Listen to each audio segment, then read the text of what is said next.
Nakita mo na ba ang iyong forever na seryoso sa iyong pagmamahal, na handang ialay ang kanyang buhay sa iyo? Ilan na ngayon ang may forever,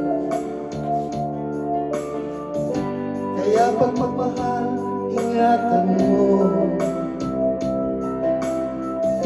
nang hindi matulad sa nangyari sa iba.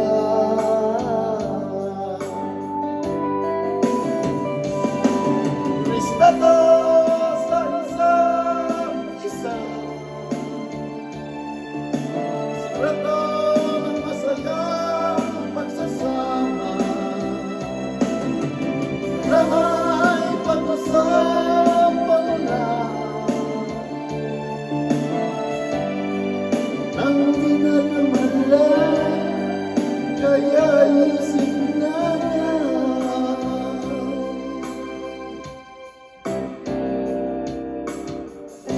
At kung makita lang yung forever,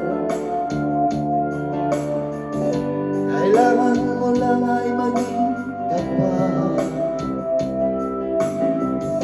Wala ka nang dapat pang itatago,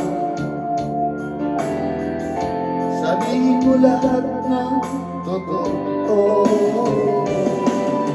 Respeto sa isa't isa,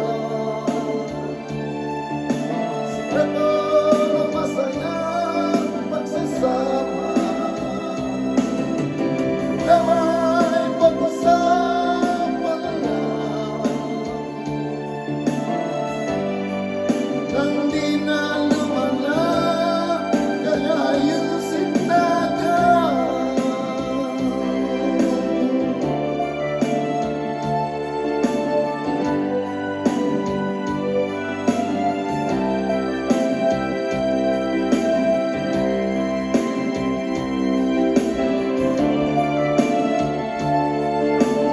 Ang tulad naman. Respeto sa isa't isa, sikreto ng masayang pagsasama, damay pag-usapan